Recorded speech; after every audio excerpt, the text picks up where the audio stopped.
Um, Basically, the talk's asthma and chronic obstructive pulmonary disease.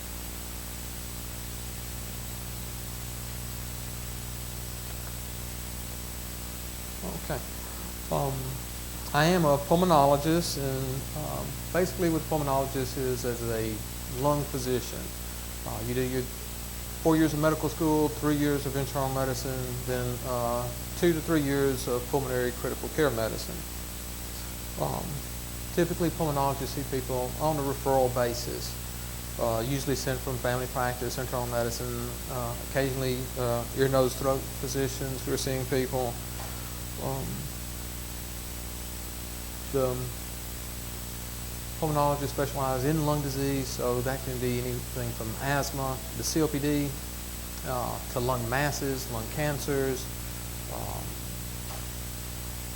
occupational induced lung diseases such as inhaling asbestos, silica, and then at times even some neuromuscular diseases that affect the diaphragm muscles, which affect the way you can breathe.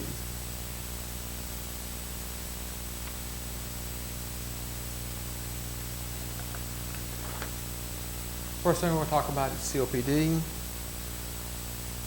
Typically, COPD affects 5% of the United States population. It's the third leading cause of death in the United States. And you can estimate about 120,000 people will die this year from COPD. Typically, when you talk about COPD, you're talking about a process that causes airflow limitation, meaning you have a hard time getting the air in and or out. It's usually a progressive disorder. You have a lot of chronic inflammatory response in the airways, and certain particles, fumes, gases, as well as the cigarette smoke can exacerbate these processes. Typically, when you say COPD, you're talking about chronic bronchitis and emphysema. Occasionally, you can talk about chronic obstructive asthma as a component of COPD.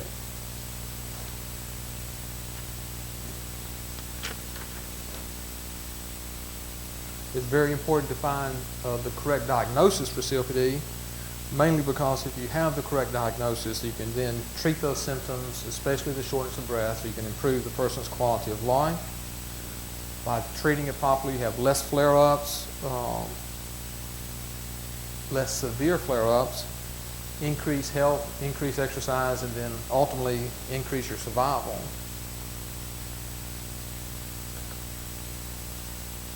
First thing we'll talk about is a chronic bronchitis.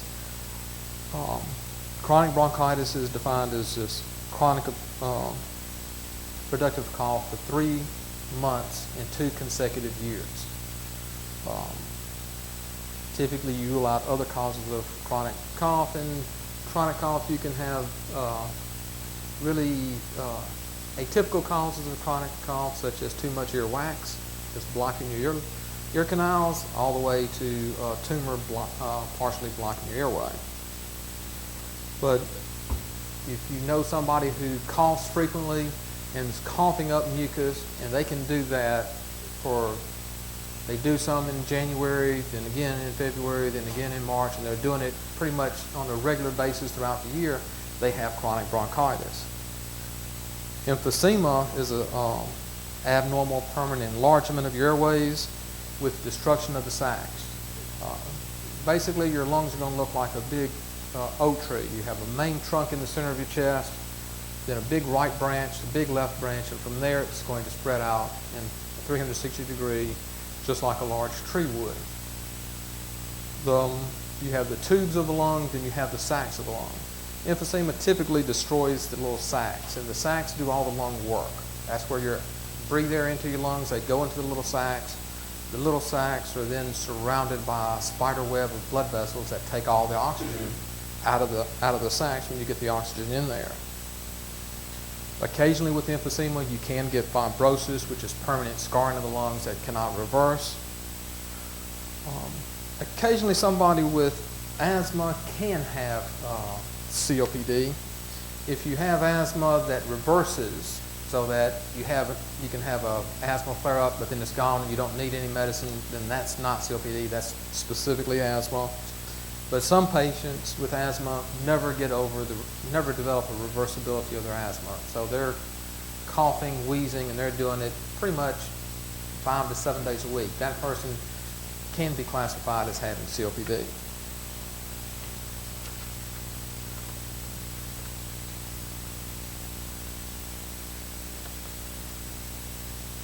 Typically, your symptoms of COPD, you have a classic triad of shortness of breath, coughing, and sputum production. The most common early symptom is just shortness of breath when you're doing activity. Usually the cough occurs with or without mucus. You just have the typical hacky smoker's cough. Usually the cough is worse when they first get up in the morning, settles down as the day goes on. Most folks with a COPD are going to have fatigue as the day goes on because they just can't breathe as well as they should, so they get tired as they're doing things. This will predispose you to increasing respiratory infections, make you much more susceptible to catching an infection from somebody else who has it, especially a viral respiratory infection. And even visiting some folks in the hospital with the pneumonia, you'll be at a higher risk. The shortness of breath gets worse typically with a lot of activity, and then as the COPD gets progressively more worse, it gets to where just doing everyday activities such as going room to room in the house, going to the bathroom at night can become a problem. Most folks will talk about just having trouble catching their breath. They're really not short of breath, I just can't catch my breath properly. And that's a very common complaint. You can have wheezing, and you can actually have a flare-up of your COPD where it actually looks like you've got a chest cold. You can have fevers, cough up yellow-green stuff, but it's not really an infection. It's much more of just acute chest illness. There's several associated diseases with COPD, including lung cancer, heart disease, osteoporosis, muscle weakness, depression, mental status change, and even sleep apnea. Typically, when you're seeing somebody with COPD, they'll usually have one of three different presentations. You have the person who doesn't do very much activity, so they don't notice that they're getting that shorter breath. Usually other folks will make if there's somebody with the person, other folks will go, well, you just don't get up, you don't walk. How do you know you're not short of breath? By the time they get short of breath, these people get short of breath, they usually are fairly severe lung disease because they're not used to doing much more activity than going room to room in the house. The second group are patients who have shortness of breath and coughing, whether or not they have mucus production or not. They just get short of breath easy and then cough a lot throughout the day. And then your third group is somebody who has cough, shortness of breath, a lot of sputum production, wheezing, fatigue, and even fevers. Typically on your examination, if you come to a lung physician, a couple things that we would look for. The first thing is just prolonged expiratory phase of your breathing. You breathe in, then you breathe out. Typically your respiratory cycle is less than 1 second. You don't even notice it, it's so quick. If you have COPD, the faster you're breathing and just doing the normal breathing, it takes longer for the air to come out than to go in, and so you start holding on to air in your lungs, not letting all the air out.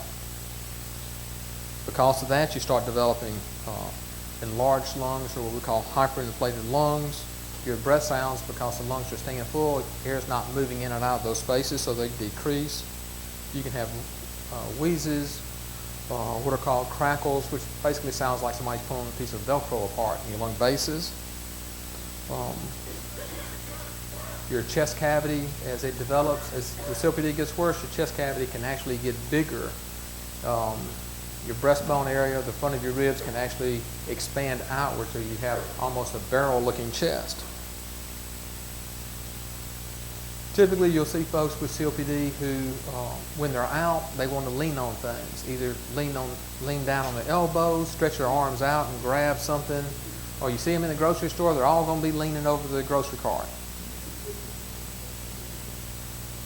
As their disease gets worse, they'll purse their lips almost to a whistle and and breathe out. That by making their lips tight, they keep the pressure built up so they can breathe out easier.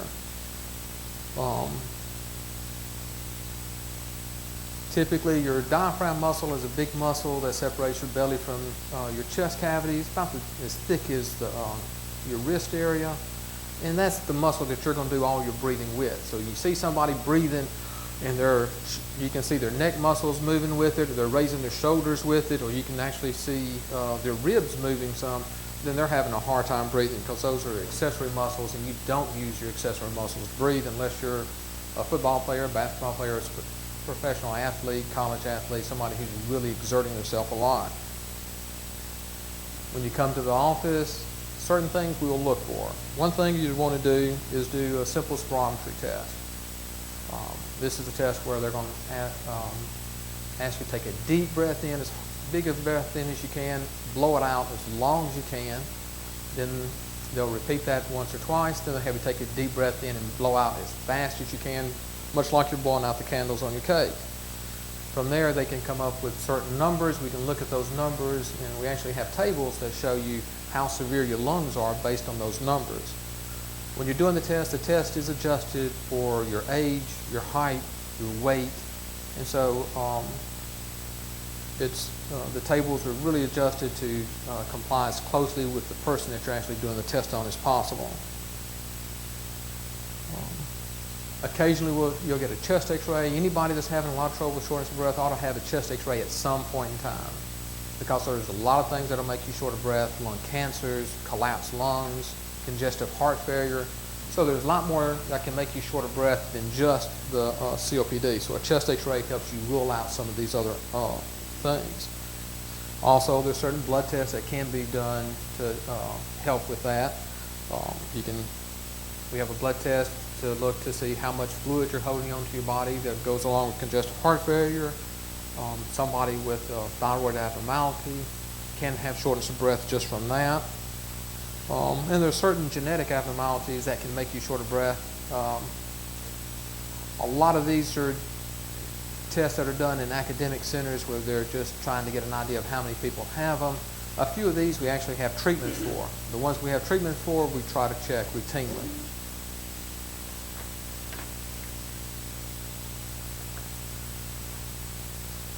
Now we have some causes, risk factors for COPD.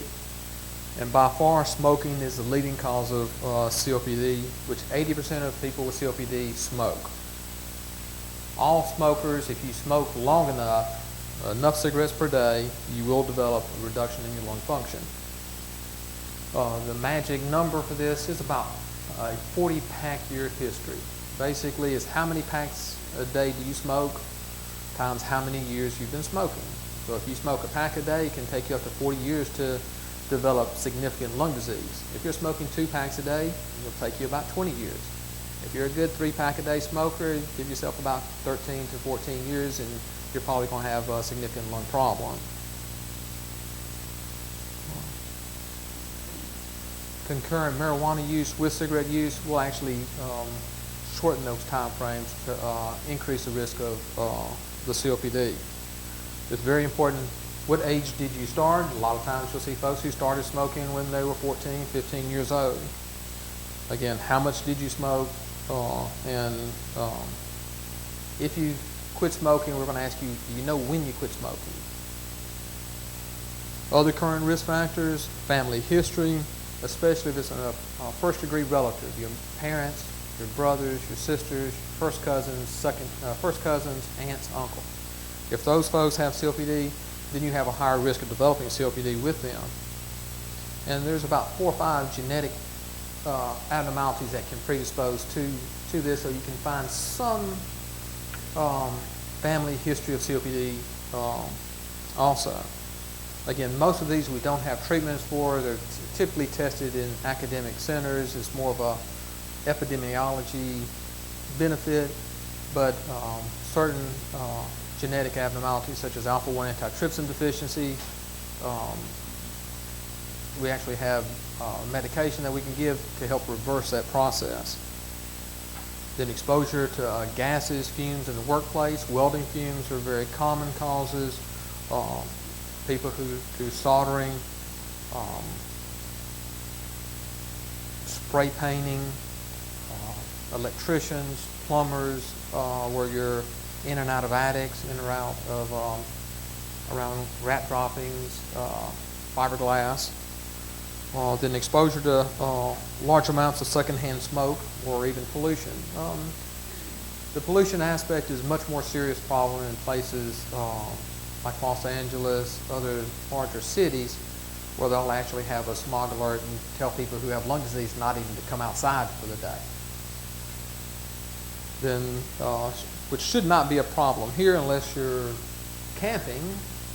It seems like a lot of folks here do like to go camping, but cooking with in a closed environment with charcoal, wood, and potentially people who burn a lot of wood in the fireplace that's not ventilated properly, where you're getting a lot of smoke built up back in the house.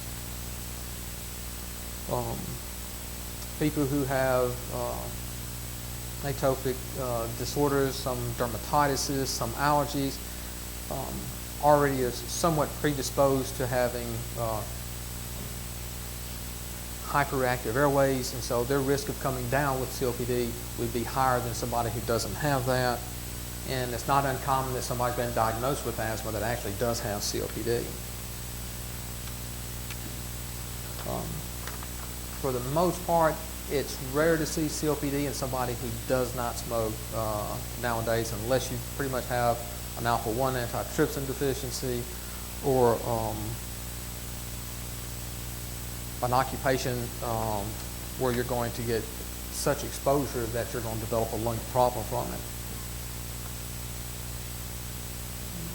Okay, you can see that.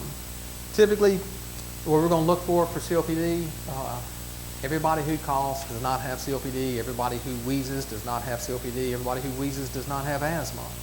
They're just symptoms, but they can be symptoms of multiple diseases. COPD typically starts in midlife. If somebody who gets a lung disease, COPD-like symptoms in your 30s, 40s, then definitely we're going to do a lot more blood tests on you, because that's not the norm. Especially if you smoke a pack a day and you're 30 and you've been smoking for 10 or 15 years, you really should not have COPD. So we're going to check for an alpha-1 antitrypsin deficiency, check for imbalance in your immune system, make sure you don't have something else that's making this process come on.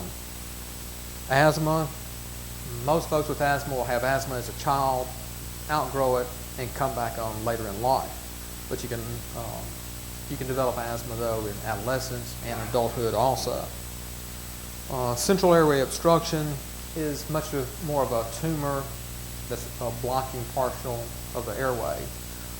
And depending on where the tumor is sitting, it could be acting as a little ball valve where air can go into the lungs, but then the tumor blocks the air from coming out, so the lungs get bigger and bigger and bigger as you breathe more. Heart failure is common, especially as you're getting older, and that's where the chest x-ray comes in. So if you're coughing, got some wheezing, but your heart size is markedly enlarged, it's probably going to be the heart and not the lungs. Bronchiectasis is an abnormality of the airways themselves, not as much an abnormality of the sacs that absorb the oxygen. And the bronchiectasis typically causes a large amount of fluid, typically 2 or 3 tablespoons per day. TB can always present. You can get nodules in the lungs. You can get growths inside the airways from TB. TB can cause cavities in the lungs. Anybody who's probably 70 or older probably has had some TB exposure. If you go back to your childhood, an aunt, an uncle, somebody who got sent away for consumption or died from consumption. Most of the deaths from consumption in the past were probably TB. If you go back to the 20s, 30s, and actually into the 40s, the folks that got sent away to a sanatorium or someplace to breathe good air or out to the mountains, if they survived, they went home. They still had TB, so whoever they came in contact still got TB. Then you have some other processes that aren't as common, which is obliterative bronchiolitis, This is usually associated with other systemic disorders, so if you're not having a lot of systemic symptoms, this is something we typically would not even look for. Most of the time it's in people with arthritis, lupus, and then panbronchiolitis is typically an Asian population disease. There may have been one or two cases in non-Asians that I'm aware of, but that's all. Next step is, how do we treat your COPD? The first thing is you need to stop smoking. If you continue to smoke, you're going to continue to lose about 3 to 5% of your lung function every year once you're diagnosed with COPD. Then the next step we're going to do is use the inhalers to open up your airway. Inhaled steroids to reduce lung inflammation. We have certain anti-inflammatory medications we can use.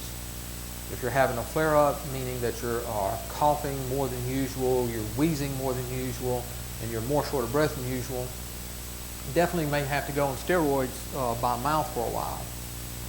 Anytime you're on the steroids, you definitely want to avoid salty foods. The steroids makes you hold salt, salt makes you hold water, so if you're eating salty foods while you're on the steroids, you're going to put on weight and put on water weight. We also can do bronchodilators through a nebulizer machine. If you need to have oxygen, that can be provided. And there's a certain cutoff for oxygen. Your oxygen level has to be 88% or less for you to qualify for oxygen. By far the drug that improves quality of life, improves survival the most is oxygen, but there's such a tight regulation on it that probably 30-40% of people who really need it, could benefit from it, can't even get it. And then if your breathing is severe enough to bring you to the emergency room, then you do run the risk of getting on the life support machine.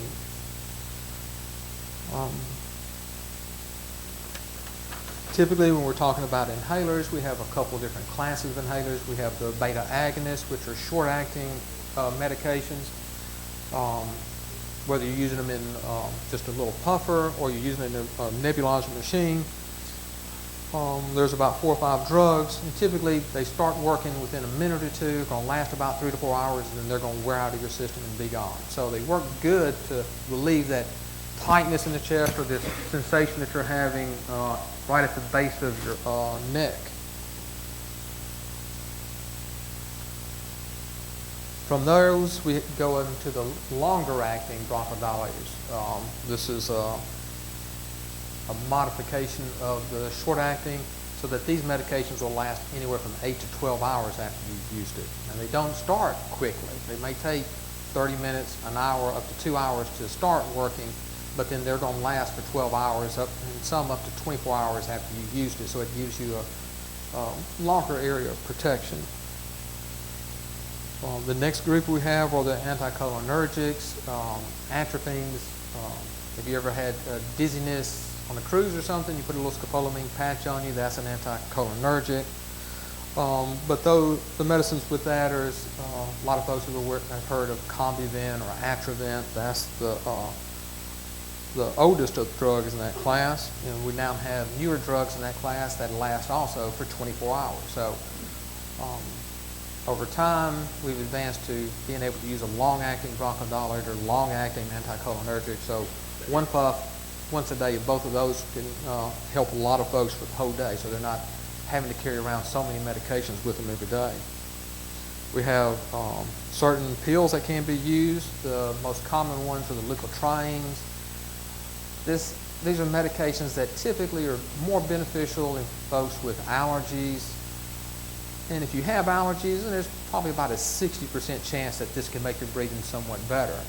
Typically, they start working pretty quick, so it's going to be a yes or no as far as whether or not these are helping. So if somebody's putting you on a leukotriene, if you haven't noticed any change in your breathing within about 4 or 5 days, they're probably not going to work, and so you really don't need to be taking them on a regular basis. Other pills that we can have are theophylline, which is very, very old. Dalorest, which is a newer medicine, which is a slightly modified version of a theophylline pill without all the side effects. And then we go into the inhaled steroid medicines. Inhaled steroid medicines don't cause all the side effects that taking oral prednisone would do, but depending on the dose that you're taking, you can get some thinning of bones, you can get some worsening of cataract, you can get some exacerbation even of like glaucoma. You can get thrush, which is a yeast infection inside your mouth if you don't rinse your mouth out after using them. So we tell everybody, no matter what inhaler they use, just get into the habit of rinsing your mouth after all inhalers. And there's probably about 6 or 7 medications in the inhaled steroid class. These are used to relieve that inflammation. These are the anti-inflammatory medications, and they're going to work just on the lungs. You don't get the systemic effects of a prednisone or a solumedrol medication, but you can get some effect from them. But you typically don't get the weight gain, but you occasionally you'll see people with that, and occasionally you'll see folks that have diabetes that'll have a slight flare-up of the diabetes with these medications also. And nowadays we actually have combination medicines where you can have a long-acting bronchodilator and a long-acting inhaled steroid mixed together. And we have about 4 or 5 of those medicines that can be used. Typically they're 1 puff twice a day. The newest medicine we have out is a combination of anticholinergic with a long-acting bronchodilator. And then for some of the patients who have a lot of allergy complaints, the other possibility we have to help relieve the inflammation is a medication called Xolair, which is in the same family as Humira, some of these medications you see for rheumatoid arthritis, that is given as an injection subcutaneously, and that affects the inflammatory proteins that cause swelling.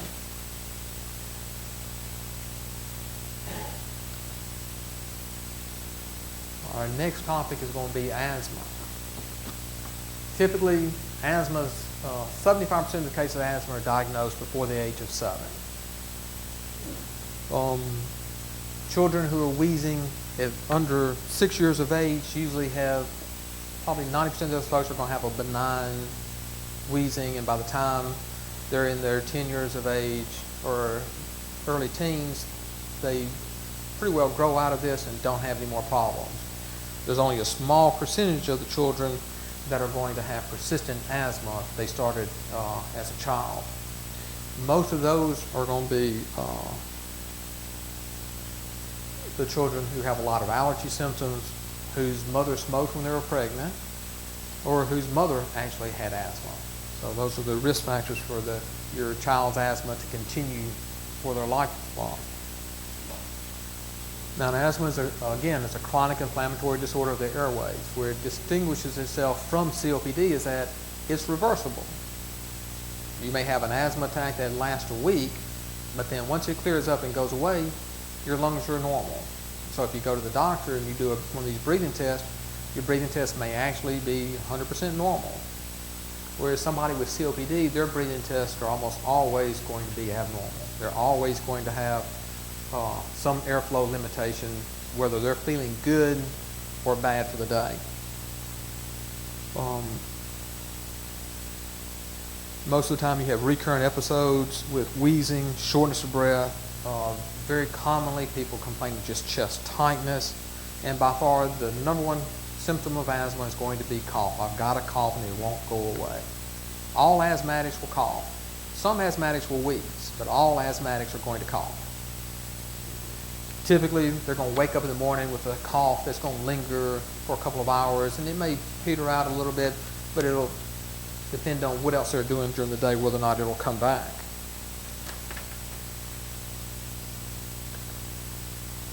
The most common symptoms of asthma: wheezing, which is just a high-pitched noise, usually heard when you're exhaling or blowing your air back out. Cough that typically occurs at night or first thing in the morning, and then shortness of breath or any difficulty breathing. Some folks will have chest tightness, chest heaviness with it. And most of the folks who have asthma are going to complain that right at the base of their neck, they just feel like they've got something in there that they cough and cough and cough, and they just can't cough anything out.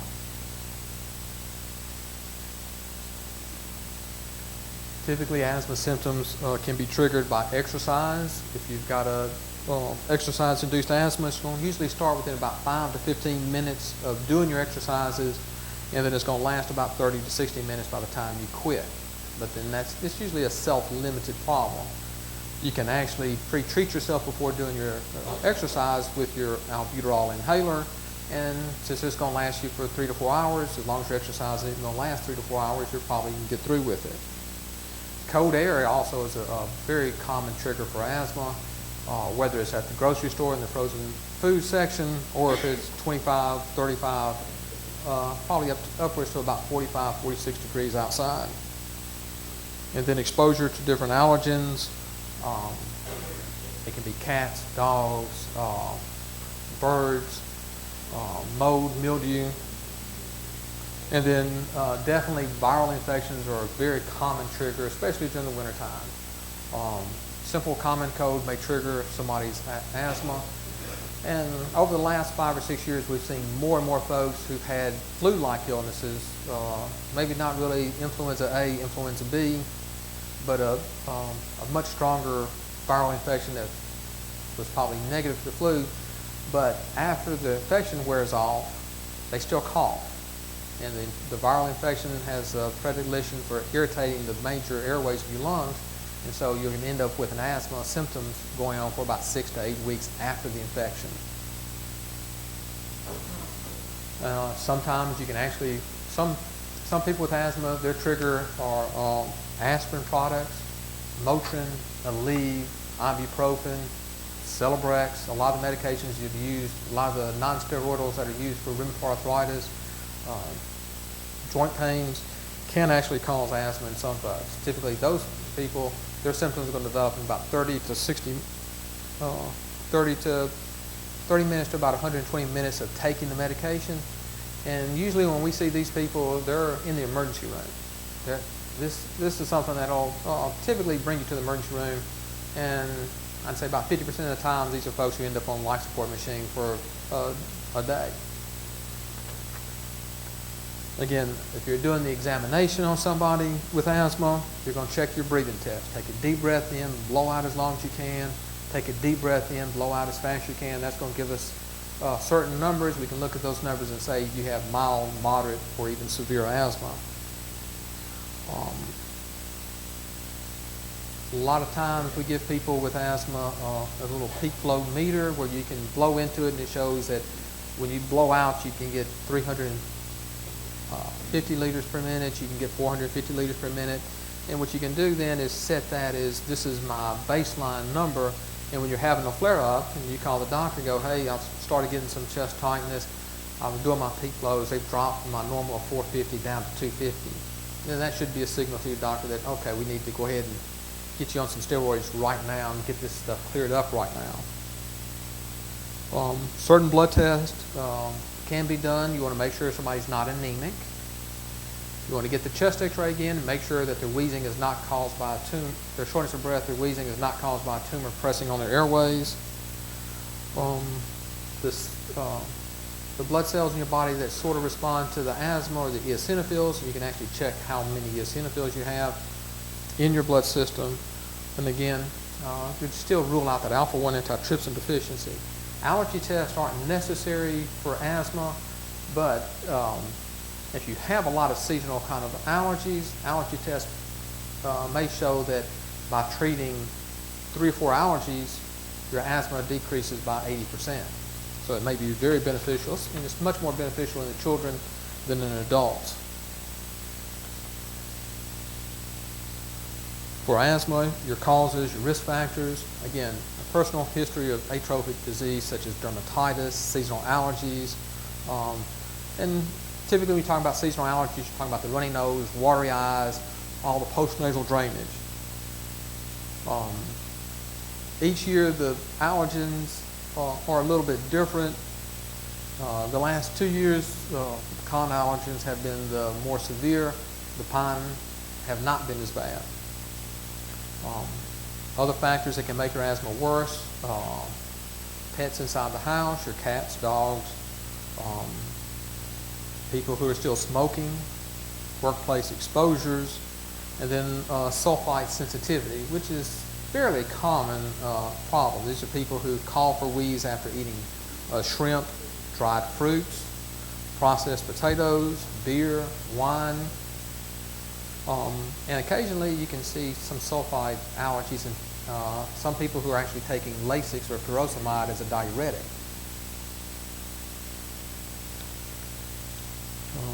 Probably the strangest flare-up I've seen is somebody who is using a beta blocker eye drop for their glaucoma. Every time they put an eye drop in, they would cough and wheeze for an hour. The treatment for the asthma is the inhaled steroids, your bronchodilator, and the use of the nebulizers.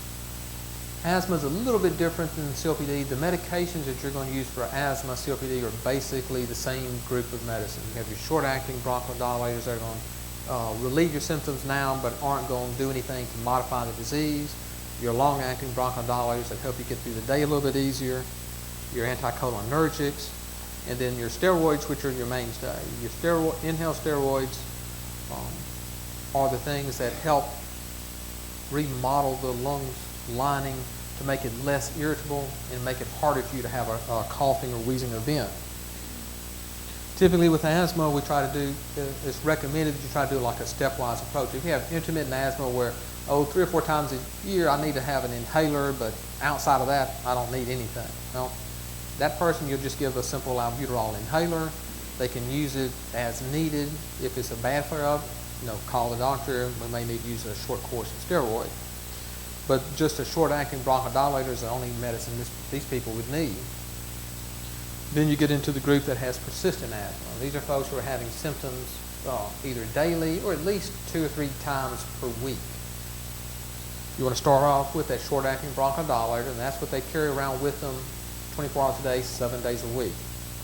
Then you can add to that your inhaled steroid sprays. For children, you can actually add cromolyn sulfate because there's still a little concern about the inhaled steroids affecting children's growth, their bone densities. The cromolyn still has a real big role in the pre-pubertal children. Then added to the inhaled steroids, you can add the long-acting bronchodilator. You can add those liquid trying pills. You can add go from low-dose inhaled steroids to moderate-dose inhaled steroids to high-dose inhaled steroids. There's not a one-size-fits-all. So what you may want to start off at the high dose, get the asthma under control, and then on subsequent visits, go, okay, let's drop it down a notch. Keep dropping it down to the minimum that you need to be on. Again, you have the combination medications. If you can use, a lot of times you start off with combinations just because it's more convenient. If you're using 4 inhalers a day, 2 puffs each, chances are you're not going to take all the medications that you should. So if we can give you 2 inhalers, one you carry around and the other one that's a combination, you got a much better chance of doing 2 puffs of that twice a day than trying to keep up with 4 or 5 different kind of inhalers. For severe asthma and people who do have allergies, the Xolair is a really good option. It's a sub-Q injection. It works against the IgE levels, and you really have to jump through hoops to get on the program, but they have a full program set up, so the people who are on it, the company comes to your house, works with you, and qualifies you for it. It's actually a pretty good program. And then some people with asthma are on steroids 24 hours a day, 7 days a week, and can never ever come off of them. And again, if you're going to take the steroids, limit your salt while you're on the steroids, because the steroids makes you hold salt, the salt makes you hold water, and if you're holding on to water, you're going to swell up. There is a category of occupational asthma.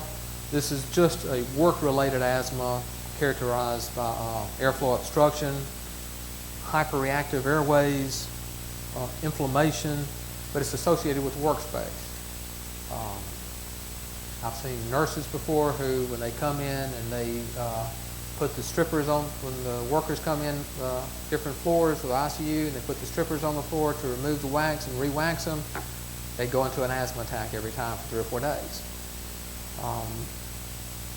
I've had school teachers who during the summertime don't take any medications whatsoever. They feel great, but after being in school for about the first week, all their asthma symptoms come back. A lot of times with that, they're in older school buildings that don't have just excellent ventilation. They may have a lot of mold mildew built up, or just maybe a lot of old dust that's built up in those systems.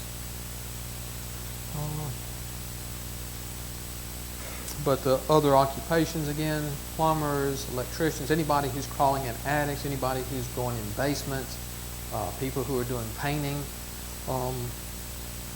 all these things can actually cause an occupational asthma syndrome. If it's persistent, then even removal from the work site would be appropriate. And I had one lady who had to sell her house. Her basement had a lot of mold in it, and if she stayed outside her house, she never had any symptoms, but when she spent time in her house, she would just stay sick the whole time. They tried removing the mold, and ultimately she ended up selling her house and moving out. Your causes of occupational asthma: isocyanides, which is polyurethane workers, roofers, insulators, painters, and hydrides, people who work in paints, plastics, epoxies. Certain metals, especially if you're doing metal work where you're making small particles or using a volatile oil to keep the machinery that you're using functioning well. Certain medications, probably the most common one are ACE inhibitors, whether it's Basitec, Captopril, or any of that group of medication of those can cause asthma-like symptoms. Wood dust, there's actually one category of occupational asthma that has its own name, redwood-induced asthma. Real common out west where you have large redwood trees. But anybody who's working with wood dust, especially sanding and then painting, they're going to have a high risk of having occupational asthma. Certain dyes, bleaches, so people who are working in textile mills and they're doing dyes. Chemists, cleaners, the plastic manufacturing. Typically the plastic manufacturing a lot of times involves real fine white powders, and the finer the powder, the more damage the material can do. Glues, resins, animal proteins or rat droppings, cockroaches, your cats, your dogs, your parakeets, your maycall. You actually have asthma occurring in people who work as in pastries and bakers, because they're using that fine powder all the time. The powder circulates everywhere, settles back down, and as it's settling back down out of the air, they're breathing it in.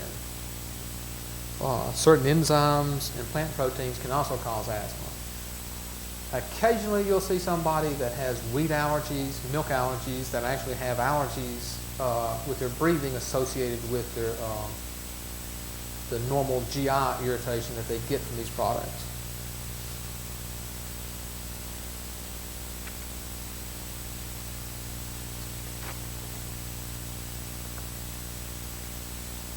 Okay. Not everything that wheezes is asthma. You can have reactive airway disease, which is getting exposed to something, having an acute episode of asthma that once you remove it from the exposure, it's going to go away, disappear with no damage. Asthmatic Granulomatosis, very rare. I've only seen 2 cases of this in 30 years. Bronchiectasis, which is just dilated airways. Bronchiolitis, which is typically seen in transplant patients. A central airway obstruction, which is just something blocking the airway, whether it's a lot of thick mucus or more commonly a lung cancer. Chronic eosinophilic pneumonias, also very rare process, typically in 40s, 50-year-olds. Symptoms much more suggestive of COPD than really asthma. hypersensitivity pneumonia, which is the most common thing that you want to look for with asthma, in that if you're exposed to mold, mildew, dust, certain chemicals, fumes, you can, especially welding, soldering, spray painting, a lot of those chemicals can actually induce an allergy reaction that only occurs inside your lungs.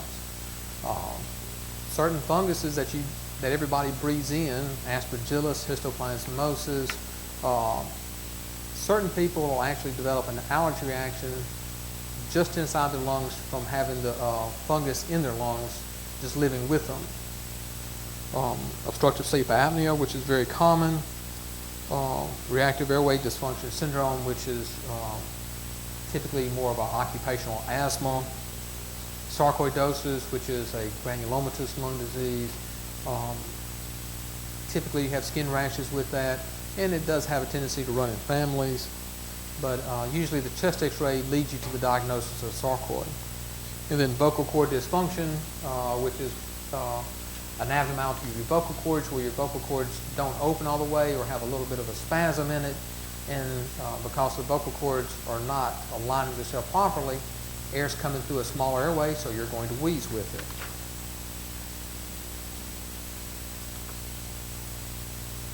And we have certain other little sheets that we just to let you know some different questionnaires. We have some of these sitting against the wall over here. Basically, for your asthma self-assessment, do you have a long-lasting cough that you've had for more than 3 weeks? And if you answer yes, I've had it for months, you get 2 points. Yes, I've had it for 3 weeks, 1 point. No, 0. And it's a whole list of little questionnaires that you can go through. And then at the end, you total how many points you have. The more points you have, the more likely you have asthma.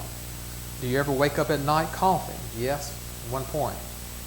Do you ever feel out of breath or short of breath? If you have it all the time, 1, often 2, sometimes 2. The main reason for all the time is somebody who's short of breath all the time is probably going to have components, some depression or something else, congestive heart failure, contributing to that. You have a long-lasting cough that you've had for more than 3. No, there's it. Then how often do you wheeze, make an audible sound? There's a difference between a wheeze. A wheeze is coming from your chest. It's not coming from your throat. Everybody can do a that's not a wheeze. That's a noise coming out of your throat. If you're wheezing, if you think somebody's wheezing, put your ear against their chest and listen. If you don't hear any noise in their chest, it's not a wheeze. Now, the vocal cord dysfunction that we were talking about earlier, that is in the throat. So if you have something like vocal cord dysfunction, the noise is going to be in your throat. It's not going to be in your lungs. And so if you listen up here, you can hear it, and then you go down to your chest, it just disappears. Do you ever feel tightness around your chest?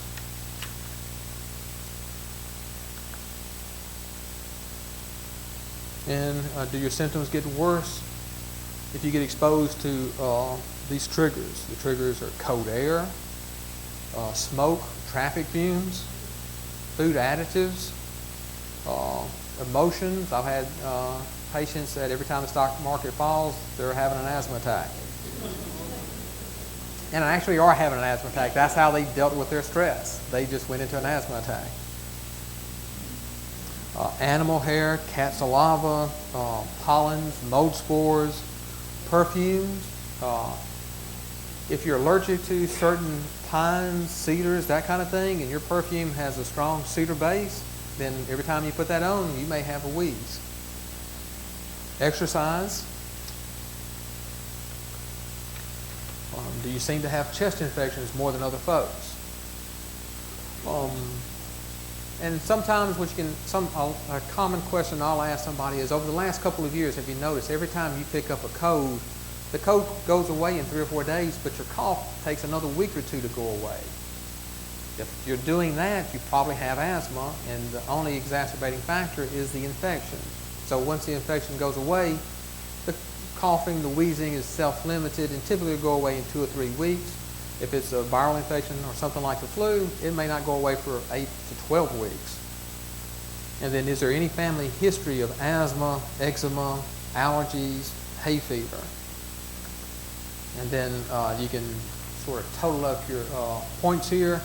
If you have less than 5 points, you probably don't have asthma.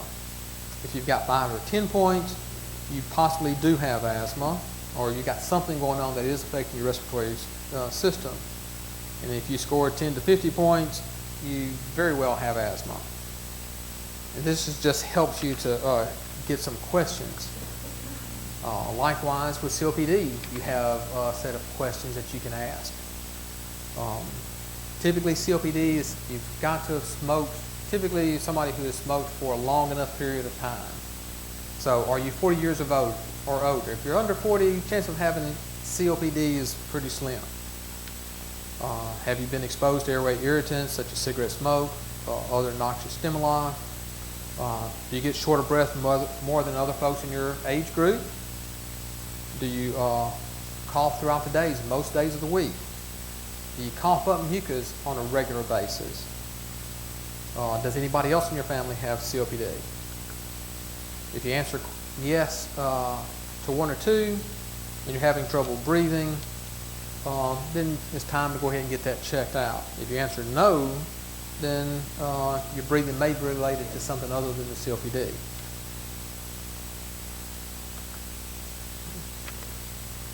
Okay, are there any questions then? Okay, she was asking if you had asthma growing up, sort of outgrew it, and then your work environment such as construction led to new symptoms coming on. Do you have asthma or COPD? Or is there a relationship between them? First of all, he had asthma as a child growing up, so his risk of developing asthma as an adult is higher than normal, first of all. With only 1 year of real smoking, then having COPD from the smoking is extremely unlikely to 0.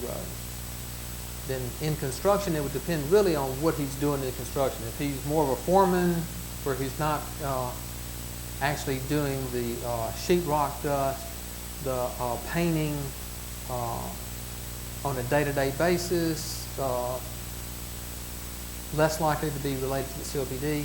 More than likely, he's had more of this chronic obstructive asthma, that being around the chemicals, the fumes, the sheetrock dust, the asthma came back, and because of his exposures day after day after day, even just walking through the construction sites where people were doing those things would be enough to keep that asthma going indefinitely.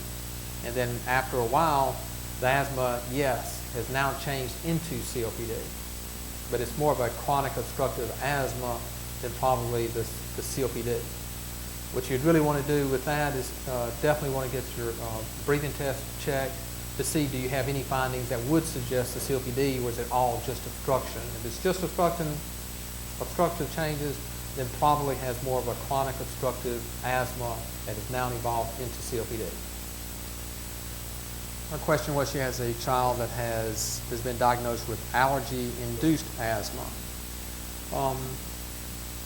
Since your child does, do you have allergies yourself? Okay, so you have allergies, your child has allergies, so there's because you have allergies, there's a strong likelihood of your child having allergies. If you had asthma growing up as a child, that adds on to that is a strong likelihood that your child will now have asthma with it. But if you have allergies, that allergies typically mean that you're already reactive to irritants. If the irritant is strong enough, then it's going to settle into your lungs, and it's going to bring out the asthma component. It's basically, yes, you have asthma. So it's treated the exact same. She's got the allergies. Controlling her allergies may totally control her asthma, though. So that's definitely a case where you want to see Dr. Williams, get your allergy testing done, and see if she can get that totally under control and make that better. But it's still, if she does have the asthma, she still would need to be treated for the asthmatic component. Okay, Her question was she has asthma and she's been diagnosed with COPD in Jacksonville, and then since she's moved here, her breathing is getting worse and worse every year. And you also have asthma. There's definitely going to be a difference in the allergens here versus Jacksonville. So a lot of that may actually be more related to your allergies, to some allergies, than even to the COPD itself. It may be that the certain allergens in this environment versus Jacksonville is leading to more allergy flare-ups, more asthma flare-ups, and because the asthma and the COPD are basically similar, they're saying that your COPD is just getting worse. And the treatment's going to be the same, but in that situation, it would definitely be worthwhile to do allergy tests. And honey could, theoretically, because of if it's processed within the 40-mile area, is basically you're giving yourself some something that's been in the same pollen family with where you're living. It's because of how they're going to get their honey or make their honey. They're pollinating different plants, different flowers, but basically she was at a store, somebody noticed she was short of breath, helped her and had a cure for her asthma, which was taking honey. There are certain plants that have beneficial effects in asthma. One of the first asthma treatments was actually cigarettes. So children who had asthma were actually given cigarettes to smoke. That was the idea that was going to make their asthma better.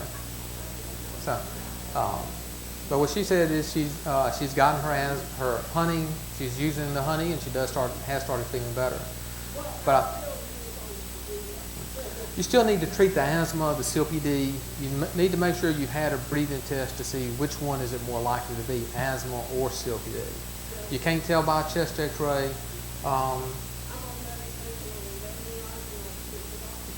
Okay, but you want to do a full, in a situation like that, you want to have a full breathing study so they can see exactly what part of your lungs are having. Is it the small airways, is it the large airways, and do you have any evidence of any permanent damage to the little air sacs? Because if you don't have any damage to the air sacs, then probably aren't having a lot of severe COPD. But definitely a lot of herbs are used in different cultures with some success. Again, it's a hit or miss. His question is that he's been exposed to asthma working as an electrician. Yep, been exposed to asbestos working as an electrician. And then the AC units. Asbestos typically will take 25 to 35 years to show up. So it's not anything you're getting. I've heard of one case where somebody actually developed acute asbestosis within 2 years of being exposed, and these are people who were actually working in an illegal chop shop and were grinding brake pads from old cars and trying to remodel them and resell them. And because their shop was totally closed in, no ventilation, their asbestos exposure was extremely high, and they actually developed lung disease within 2 or 3 years. But I've only heard of one case of that. Typically with asbestos, though, there are no symptoms. The most common symptom is getting short of breath doing activity over time. Asbestos, like I said, it's going to take 25 to 35 years to even show up on any kind of exam or any kind of x-ray. It's going to be related to how much for how long. A one-time exposure to asbestos is probably not going to have any damage to you whatsoever.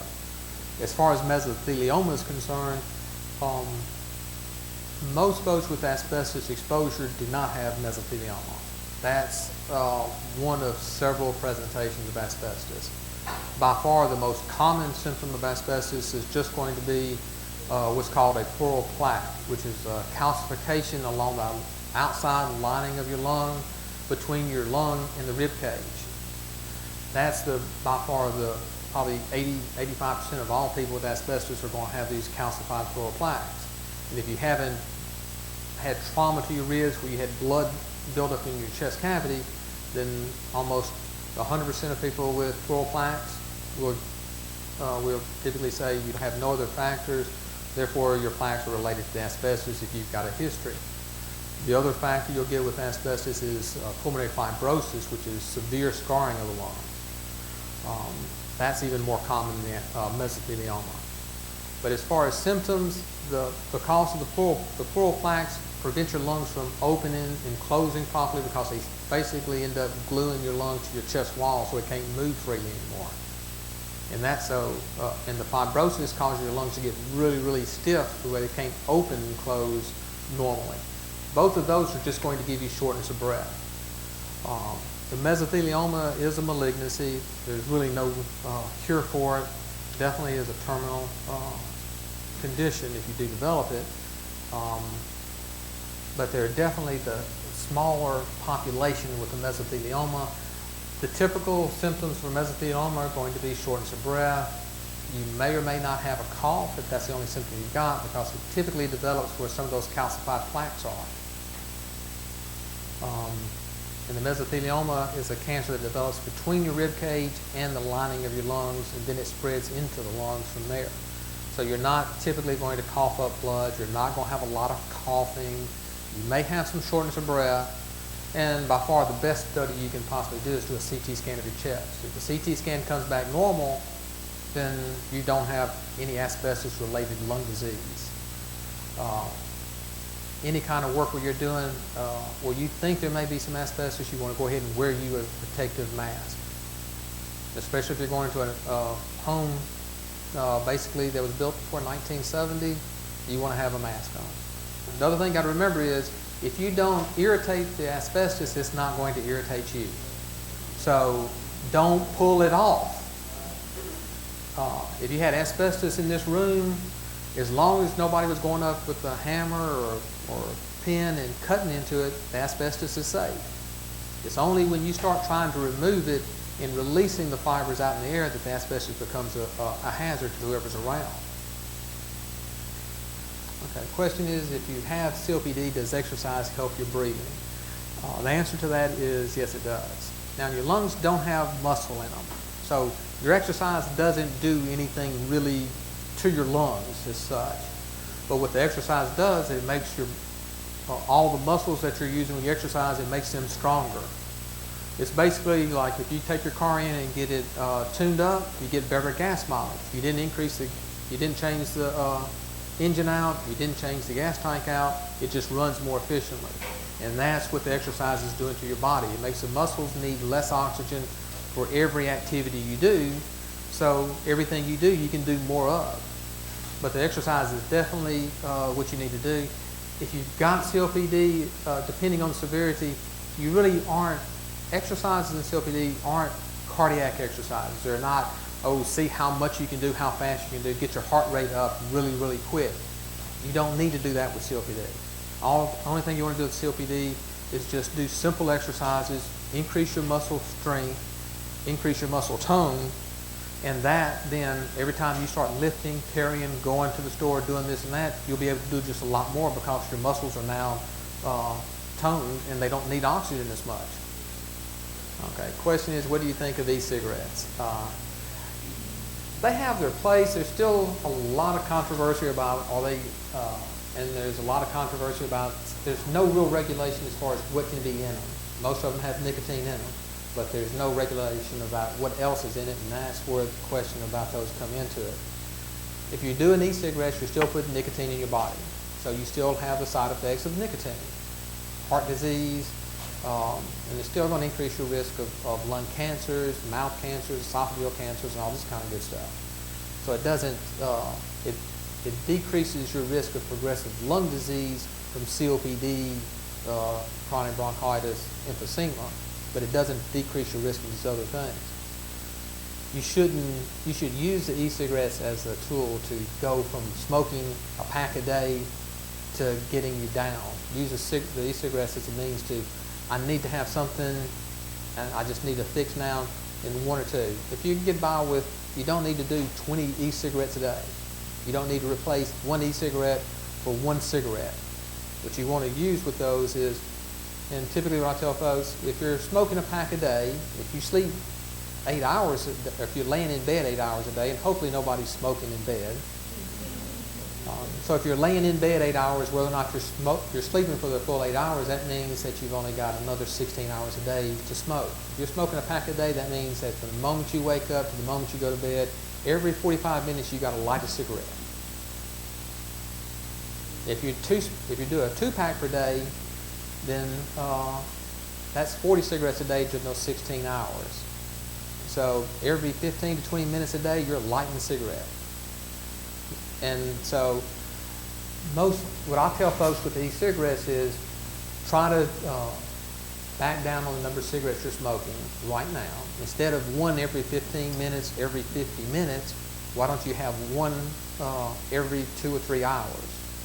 Now, in between those, why not have an e-cigarette once in between those 2 or 3 hours to help you if you just need something to carry you through that stress. I mean, with smoke cessation, you have the nicotine patches, you have the nicotine gums. They actually make Tic Tacs that are basically with nicotine in them now, that you can get those. I've known some pharmacies that'll make lollipops that have nicotine in them that you can just eat those that way to get your nicotine fix. So there's a lot of different ways to get the nicotine that you need. Well, ideally the way that it is to quit, but nicotine is very, very addictive. It's just as bad as heroin, any other strong drug. So most folks are going to have to wean off the cigarettes. You're not going. Some folks can stop cold turkey and be fine. 90% of the people aren't going to be able to do that. But when you're coming off cigarettes, it's not to be off cigarettes within a month. That's not the goal. The goal is about a 4 to 6 month time frame. You need to give yourself plenty of time to come off the cigarettes. And typically, a lot of times, it's easier for folks to go to have a cigarette when I wake up in the morning. I can have a cigarette at breakfast. I can't have another cigarette for 3 hours. I can have a cigarette at lunch. I can have a cigarette at 3 o'clock in the afternoon, one at dinner, and I can't have any more in a day. If you can get somebody to stick to a time frame or one cigarette every 2 hours, if they just smoke one cigarette every 2 hours, during that 16-hour day, you've dropped from 20 to 8. And you really didn't miss much. You're still getting your cigarettes. And the main thing is to get somebody to break the habit of just lighting up a cigarette every time they see somebody on TV smoking, somebody walking down the street smoking, you smell smoke on somebody else. If you can break that habit of just automatically lightening it up, then you have a chance to come off. The first question is, it doesn't do any good to prescribe a lot of medicine for people who can't afford the medications. And that's always a big problem. When the government decided that you can't have CFCs in your inhalers anymore, all the generic inhalers went off the market. So that's where all those medications had to come off the market, or they're going to have to invest about $1 million or $2 million in developing their own device. And so all the cheap medicine died when the federal government put the final stipulation in, probably around about 2011, 2012. So the only thing you can get now for lung medications are the brand name medicines. There are no real generics for these medications. One thing you can do, you can still go back to some of, instead of using the combinations, go back to the old Flovent, Arabid, use some of those which are still a little bit cheaper. Pulmonologist works good, and it's $200 up front, but it's also a 3-month supply. So that works really good in that it's a big hit on the front end, but it's the same hit for a 3-month supply of it as it is for a 1-month supply of almost anything else. Typically folks who are having a hard time, if we can get the cheaper versions of the albuterol unit dose, the Atrovent unit dose through the pharmacy, put them on a nebulizer. A lot of times you have to go to nebulizer because it's the only form that they can afford. If it's $100 a month for the albuterol, ipratropium, and bromide through the nebulizer versus $600 a month for the albuterol inhaler and the Combivent inhaler, then you're much better off just going with straight to the nebulizer. The other thing you can do is anybody that's taking any medications, if you get on the internet, go to the website of whatever medication you have. All the drug companies are giving away coupons for a couple free samples. Or if you, depending on your finances, they may send you vouchers to just take to the pharmacy and get your medications free. Now they won't send them to the physician's office. But it's definitely something that if you're at home, it's definitely worthwhile for all your medications. Go to the manufacturer site, see what they say about that drug, and see if they have a voucher system where you get 50% off or a totally free medication.